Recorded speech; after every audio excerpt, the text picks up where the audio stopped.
Bernard.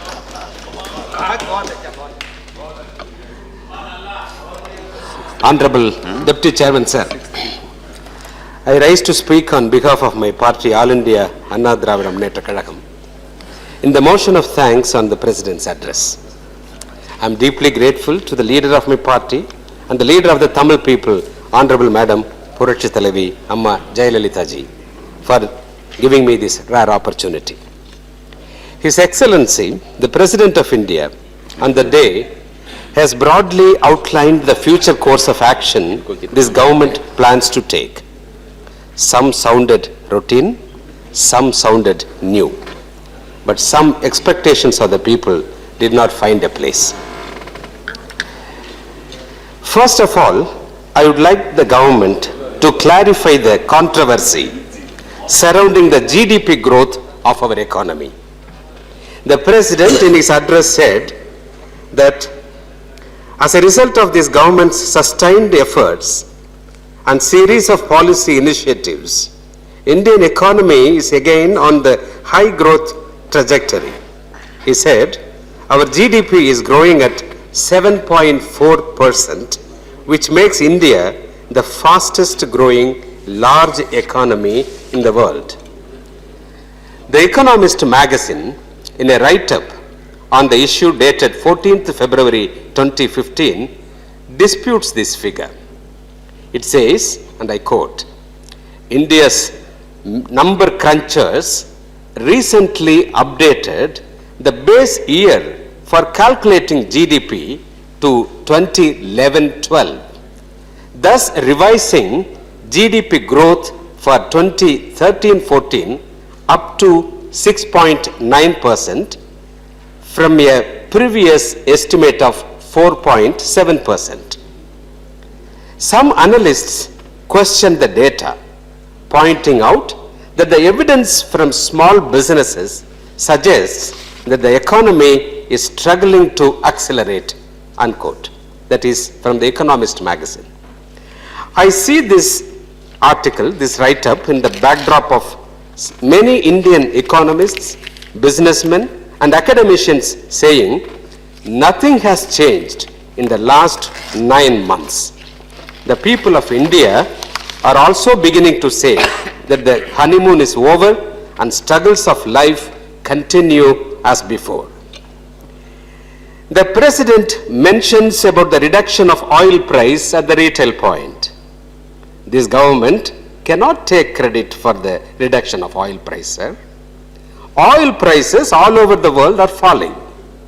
From $140 per barrel 5 years ago, crude oil prices have fallen to $40 per barrel now. How did it happen?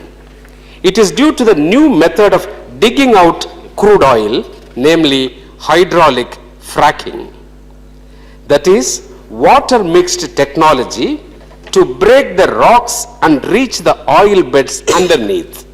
This American shale oil and a few other international developments have resulted in the steep fall of crude oil prices globally. But remember, this government has not passed on the benefits of crude oil price fall fully to our people. His Excellency, the President of India, in his address said, poverty is a ban to dignified human existence.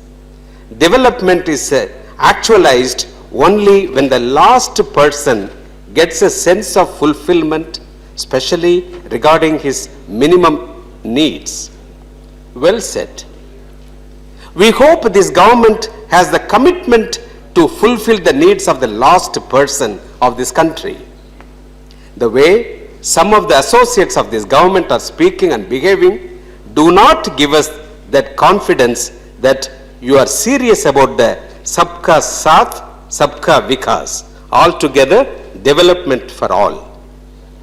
Indeed, the existential anxieties of the common man, marginalized sector of the society, more specifically the Christian, Muslim minorities of the country have compounded.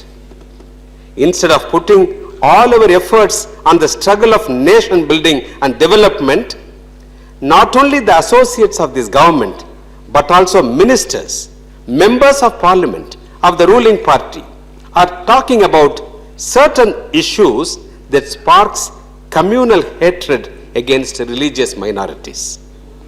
It has been threatening the fragile fabric of the nation and pushing the country backwards. The nation was waiting to hear from the president that this government will take decisive action to protect religious freedom of all communities, especially the minorities. The absence of such a promise in the president's address should not be seen as encouragement to the retrogressive, divisive elements. His Excellency, the President, while referring to his government's foreign policy, has talked about promoting greater cooperation and integration in South Asia. Tamil people, not only in India, but living all over the world, were expecting a reference from the new government to India's commitment to the self-determination struggles of Elam Tamils, Lankan Tamils. The UPA government has done enormous injustice to the Tamils in India and in Sri Lanka. It is time it is undone, sir. The Tamils of Sri Lanka have brought about a change of government in Colombo. A tyrannical rule has been overthrown democratically by Tamils, by the consolidated efforts of the Tamils. Government of India should be prudent now. For the Tamils who struggled for half a century for greater devolution of power and federalism, the defeat of Rajapaksa is not necessarily going to advance their agenda. The new government in Colombo has ruled out any moves towards devolution of power.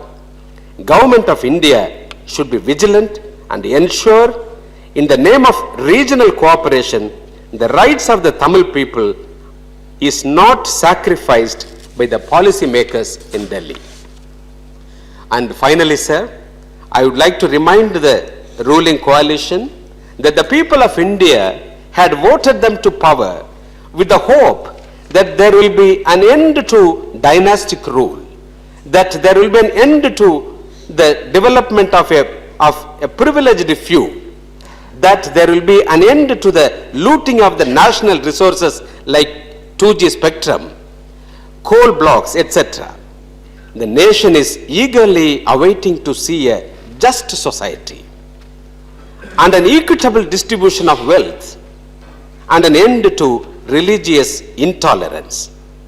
Please do not disappoint 125 crore people and their dreams. I end this speech with the two Thirukural, and for the rulers to remember and perform their duties for the next 4 years. ஆற்றின் வருந்தா வருத்தம் பலர் நின்று போற்றினும் பொத்துப்படும். An ill-planned scheme, though aided much, will go awry. And எள்ளாத எண்ணிச் செயல் வேண்டும் தம்முடு கொள்ளாத உலகு. None will approve what is not proper. Act without incurring mockery. Thank you, sir. Thank you very much. Mr.